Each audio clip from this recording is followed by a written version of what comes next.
नाज़रीन इकराम अस्सलामु अलैकुम वरहमतुल्लाहि वबरकातुह। आज बड़ी प्यारी एक वीडियो हमारे छोटे भाई मुफ्ती आले नबी साहब क़िबला, जिनका एक अपना चैनल भी है आले नबी नूरी ही के नाम से, आप सभी मैं दरख्वास्त करूँगा कि उसको भी आप विज़िट कर लीजिए। बहुत हमारे ही पैगाम उस पर पहुँचते हैं, हमारी तब बयानात उस पर जाते हैं, तो आप हज़रात से गुजारिश है कि उसको भी आप देखें। तो उन्होंने एक वीडियो मेरे पास भेजी, बड़ी अच्छी वीडियो है। मुझे ऐसा लगता कि शायद ये कोई पाकिस्तान के साहिब हैं कि इन्होंने एक पैगाम देने की कोशिश की है।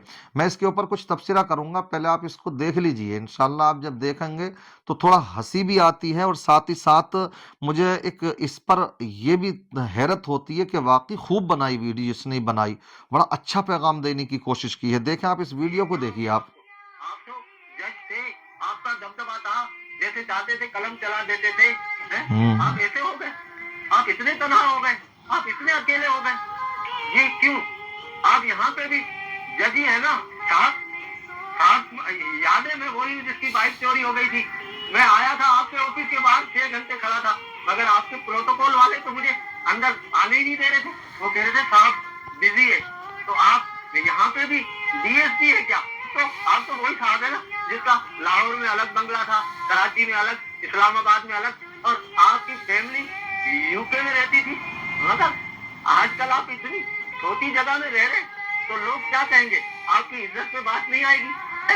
जूते भी ब्रांडेड, बनियान भी ब्रांडेड, कपड़े भी ब्रांडेड हैं। तो क्या यहाँ पे भी सारी चीजें ब्रांडेड है? अच्छा ये बताइए, ये जो आपने यहाँ लगवाए हुए ये कुछ पौधे, क्या ये भी ब्रांडेड है? अरे यहाँ तो मुझे ना डीएसपी मिल रहा है, ना मुझे जज मिल रहा है, ना मुझे ब्रांडेड वाले मिल रहे हैं, ना मुझे बिल्डर मिल रहे हैं। अरे ये हाजी साहब, हाजी साहब, हाजी साहब कुछ बोले तो सही। हाजी साहब, हाजी साहब आप तो बहुत बड़े ताजिर थे। आप चीजें स्टॉक करके रखते थे और उसके बाद उसको डबल रेटों पे बेचते थे। आप ये सोचते थे कि चीजें महंगी होगी तो मैं डबल रेट पे बेचूंगा तो मुनाफा होगा। तो यहाँ भी आप सारी चीजें क्या डबल रेटों पे बेच रहे हैं? और क्या यहाँ भी आप हाजी साहब हैं क्या? देखा आपने, वीडियो काफ़ी दिलचस्प बनाई है और देख करके उससे इबरत हासिल करने वालों को इबरत हासिल करना चाहिए। हालांकि देखिए, ये कब्र के मामलात हैं, अंदर का मामला है तो अल्लाह ही जाने। आका का एक फरमान है कि आका ने फरमाया कि ये कब्र जन्नत के बागीचों में से एक बागीचा भी है और जहन्नम के घड़ों में से एक घड़ा भी है। तो ये तो अल्लाह जानता, मगर इन्होंने एक अच्छी पहल की है। वाकई इन्होंने अच्छा एक पैगाम देने की कोशिश की है कि हालात यही होते हैं दुनिया में। जब इंसान होता तो बड़ा बिजी है, तमाम लोग सलूट कर रहे हैं उसको, किसी को सुनने के लिए तैयार नहीं। सबकी बात नहीं कर रहा हूं मैं, मगर ज्यादातर के तो मामलात यही है ना। वो ये समझते हैं कि हम यूं।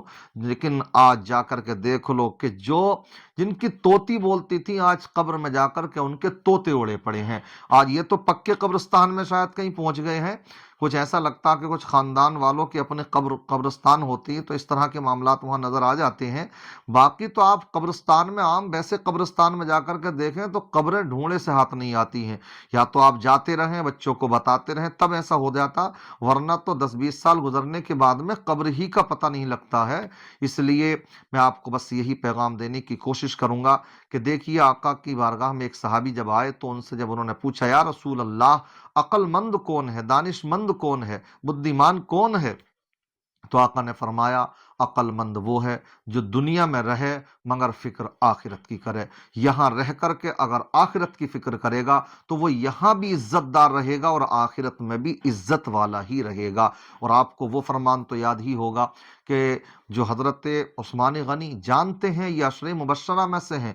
एक बैठक में आका ने जिन 10 सहाबा को जन्नत की बशारत सुनाई, उनमें आपका शुमार है, आप उनमें से हैं। लेकिन एक मर्तबा नहीं, आका ने उनको कई मर्तबा जन्नत के टिकट अता फरमाए हैं। मगर एक मर्तबा जब कब्रिस्तान के पास से होकर के गुजर रहे हैं, साथी आपके साथ में है, तो आपको देखा आपके साथियों ने कि कब्र के पास में खड़े होकर के आप रो रहे हैं। इतना रोए कि आपकी दाढ़ी मुबारक तर हो गई। साथियों ने पूछा, अमीरुल मोमिनीन, हमने देखा कि आप कभी जन्नत का जिक्र करते हैं तो नहीं रोते, जहन्नम का जिक्र करते हैं तो नहीं रोते, मगर यहाँ कब्रिस्तान में आने के बाद में क्यों रो रहे हैं? हमने तो बारहा सुना है आका से कि आप जन्नती हैं, उसके बावजूद भी आप रो रहे हैं। تو انہوں نے بیان فرمایا جس نبی کی زبان سے تم نے یہ سنا ہے کہ عثمان غنی جنتی ہے، اسی نبی کی زبان سے میں نے یہ بھی سنا ہے کہ اے لوگو، تمہارے مرنے کے بعد تمہاری آخرت کی منزلوں میں سب سے پہلی منزل قبر ہے، جو یہاں پھنس گیا وہ باقی کی منزلوں میں بھی پھنستا ہی چلا جائے گا، اور جو یہاں پاس ہو گیا، کامیاب ہو گیا، تو انشاءاللہ آخرت کی منزلوں میں بھی کامیاب ہوتا چلا جائے گا۔ اس لیے آخرت کی فکر کریں، قبر کو بنانے کی فکر کریں۔ یہ اونچے اونچے عالیشان محلات یہ تو ہم بنا ہی رہے ہیں، یہ دنیا بنا رہی ہے، مگر یہ ہے میں منع نہیں کرتا، بنائیے، جائز پیسے سے کمائیے، جائز پیسہ کما کر کے لگائیے، اچھی بات ہے، مگر ادھر کو بھی پختہ کرتے رہیں۔ اور وہاں وہ قبر بار بار ہم سے آج پکار کر کے کہتی ہے کہ آنے والوں میں گھٹا ٹوپ تاریک جگہ ہوں، اگر تم جب آؤ تو روشنی کا انتظام کر کے لے کر کے آنا۔ آپ نے سنا ہوگا اعلیٰ حضرت علی رحمت و رضوان بولے کہ کیا کہ وہ جگہ ایسی جگہ ہے کہ انسان کا وہاں تنہائی میں دم گھٹتا ہے، سب کچھ ہوتا، اکیلا گھر، اکیلی جان، دم گھٹتا، دل اکتاتا۔ اس لیے اعلیٰ حضرت بیان فرماتے ہیں یہاں سے جاؤ تو یہاں سے روشنی لے کر کے جاؤ۔ کون سی روشنی آئے گی؟